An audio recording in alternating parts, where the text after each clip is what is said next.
self-control. So I finally perfected my Umbral Atlas. After several formers, numerous runs on MOT to test out a couple of build variation, finally, I have the Atlas build that I'm proud to share to you guys. But before we start this video, I would just like to say that I tone my build towards high-level missions. Some may not like my mod setup, but before you say that it sucks, give your squad leader a chance to explain everything that I have done with my Atlas. Lastly, I would like to thank some members of the grind team on giving me some ideas on how to build my Umbral Atlas. Okay, so let's start this video. My first build variation has the Path of Statues augment. Don't get me wrong, this build is good, but I just don't like how unreliable it is sometimes. The first issue I have with this augment is that I built my Atlas with high power strength that I can one-shot almost all low to mid-level enemies with my first ability Landslide, and this augment does not have the time to make contact with the enemies and freeze them. Yes, high-level enemies can be frozen with this ability, as you are able to throw a bunch of punches on them and other mobs would probably be frozen once they step on the trail you leave, but it's pretty unreliable in real missions. Not to mention that enemies petrified by the trail left from Landslide most of the time do not drop rubble, and, based from my experience, if you can't maintain your rubble at max, then you will probably be in big trouble. The other thing to consider is the rate of decay on the armor is so great that unless you are freezing quite a few of them at a time, then you might as well just press your third ability, Petrify, and call it good instead of relying on this to do the job for you. So I did tweak my build. Instead of Path of Statues, I added Stretch so that my Petrify ability will have more range, but still, it did not work for my playstyle. Petrify's casting speed is too slow for me, so I decided to take it off and replace it with Natural Talent. So, this is my final mod setup for my Umbral Atlas. I have the 3 Umbral mod, which then gives me insane amount of armor and health. Then I added Transient Fortitude to get 200+% power strength.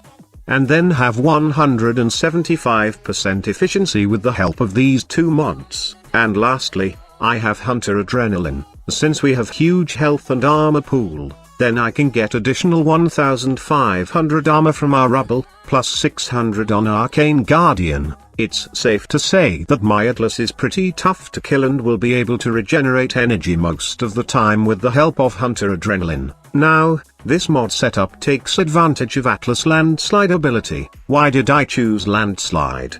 Because 1. This ability does deal incredible damage when you mod your Atlas and melee weapon well, and 2. This ability does offer invincibility, which is great in high-level missions. Petrify is for support purposes, as well as tectonics and rumblers. Okay, to paint a clearer picture, let me demonstrate what are the purpose of each abilities with this mod setup. So I use my rumbler ability to generate 2 rubbles which convert to 100 bonus armor. I usually go to a safe place and then cast and recast this ability a couple of times to have max out my rubble stack quickly. For tectonics, well, I don't usually use this ability, but sometimes I find it useful in blocking the path of enemies or drawing aggro. Now, my Petrify ability only lasts for 4 seconds and some may find it bad, but for me, that's enough time to throw some punches. I also cast this ability almost every time, not for crowd control purposes, but to support Landslide in dealing more damage, and as well as for easy targeting. And lastly, our main course, Landslide, which basically our kill ability. Now I did make my build as efficient as possible so I can spam my Landslide, and since Landslide has a 50% energy reduction bonus on its second hit, and then a 75% energy reduction on its third hit, you will be spamming this ability like crazy. Now, you can probably one-shot enemies with no armor using this build. However, you will have problem when it comes to dealing with heavily armored units. The first thing I did to get rid of this issue is by using the Unaru focus and equipping the Sundering Dash. This focus tree does a pretty good job in stripping enemy armor, and it's perfect with Atlas since he has no problem regenerating energy with the help of that high EHP and the Hunter Adrenaline mod. The problem is, it takes a while to set things up and I don't have that much time because I have a really low duration for my Petrify. So, instead of that, I decided to go with Zenuric to support my energy consumption, and then equipped my trusty pox. Just mod it with the usual lots of status and corrosive build, and you will be stripping enemy armors at no time. Now the pox works with my build pretty well. What I do is, petrify the enemy first, then throw some pox on the ground, and then petrify the enemy again. Once you think that you stripped enough armor, just throw a couple of punches and those armored enemies will be bits and pieces lying on the ground. The last thing you need to know is how to properly mod your melee weapon so that your landslide ability will have insane amount of damage. Most Atlas players would probably use a fist weapon as it looks sexy with Atlas. In fact, I'm planning to use my 4-axe Wraith if only I can get a damage stat on this Riven. Yes, Riven do work on Atlas landslide ability, and it's best that you have damage on that Riven since his landslide only have 5% status and crit chance, with a 200% critical damage multiplier. Attack speed won't work also on Atlas first ability by the way. Another tip is that, when you want to equip a melee weapon with Riven, be sure to have a melee that has good Riven disposition so you would get a good stat roll on your Riven. In this case, 4-axe Wraith has 5 Riven disposition which allows it to have good stat rolls, but I'm not really gonna use this weapon for Atlas.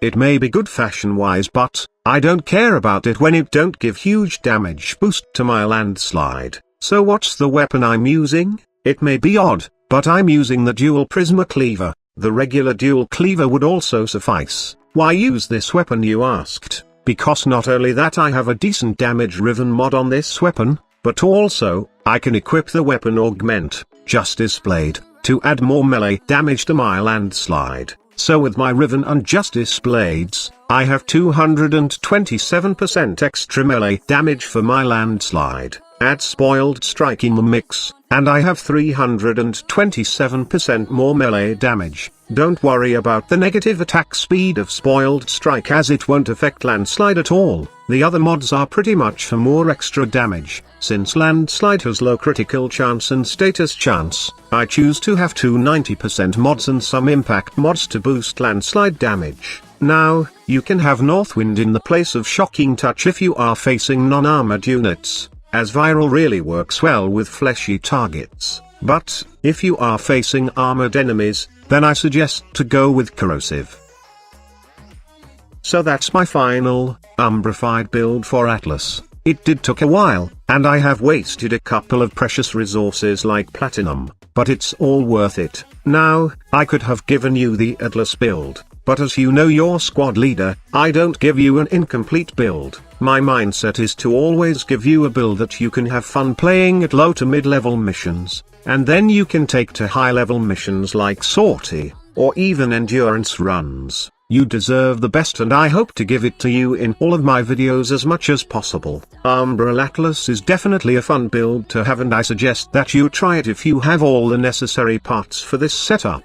I just hope that you learned something from this video, not only about Atlas, but all the different things you can use with this Warframe at high-level missions. So, we have reached again the end of my video, but before you leave, please do give this video a thumbs up if you find it informative and, don't forget to subscribe if you want to see more Warframe videos from us. Thank you so much for watching. Squad Leader signing off.